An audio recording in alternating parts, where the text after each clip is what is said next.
Professor, when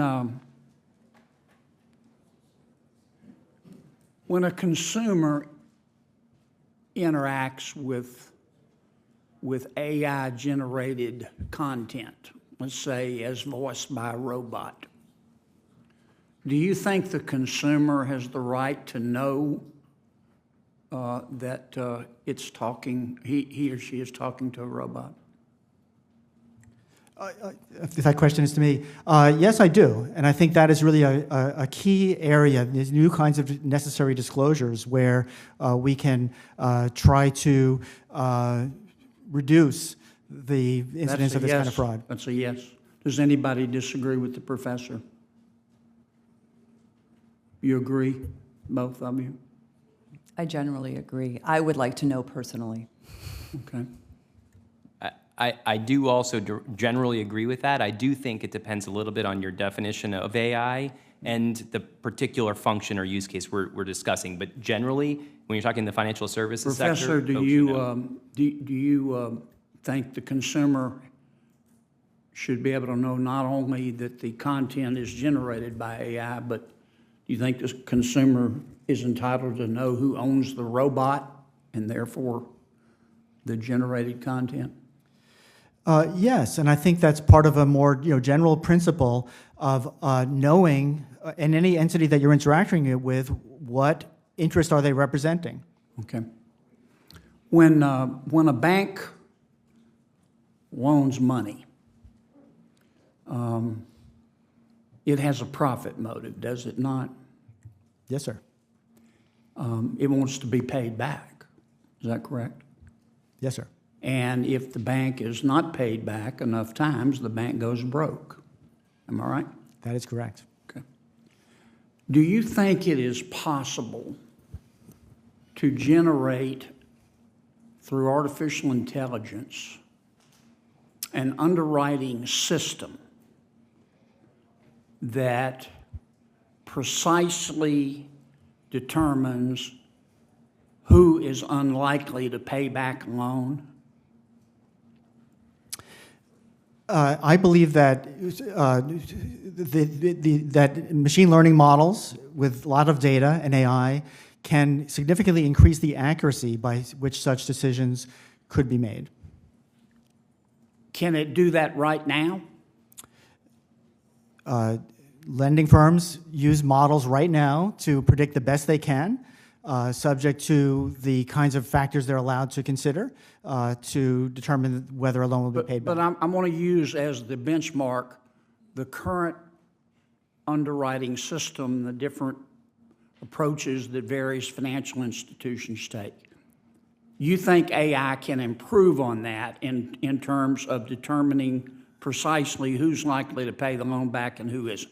It can improve on that, in part on the ways that it could potentially take into account much more information than is generally available to systems. Okay, and let's suppose that system is developed, and all of you experts agree, yes, this system is more precise in determining who is likely to pay the money back as opposed to someone else. It's better than what we have now. By definition, it's going to have a disparate impact, is it not? I mean, some people are going to get a loan and some aren't, right?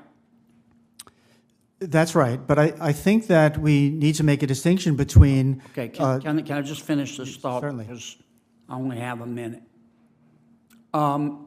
If we all agree on that system, this is a really good system to predict who can pay the money back and who it can't.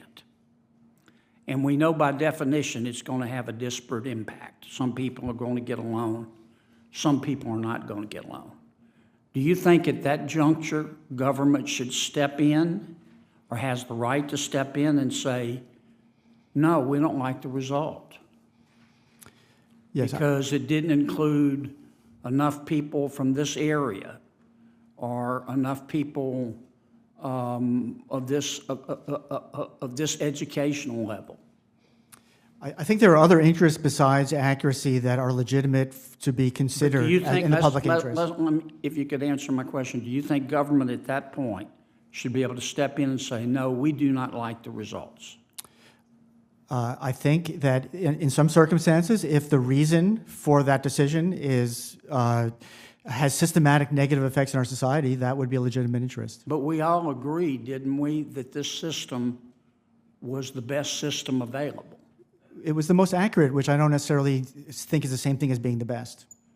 So you think, what other factors do you think should be considered other than whether someone's going to pay back the loan?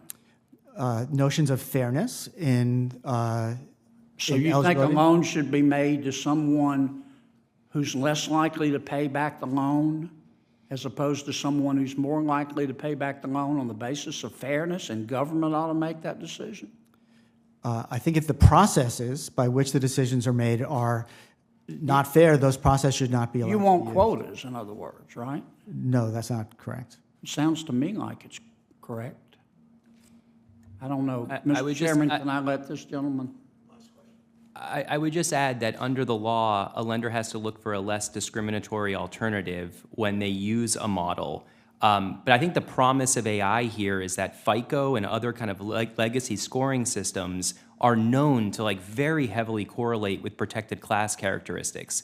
AI done Yes, right. but this would improve on FICO, and if we that's all right. agree that it's an improvement on FICO and it still has a result that government doesn't like, should government have the right to step in and say, yeah, it's a better system, but we don't like the results? No, I think if it's more fair and more accurate, that's an absolute win for society.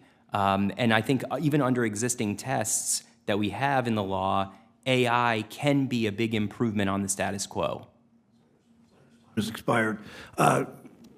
Ms. Coitia, I'd like to start with you. For some time, a number of us have raised concerns about how big corporations are using people's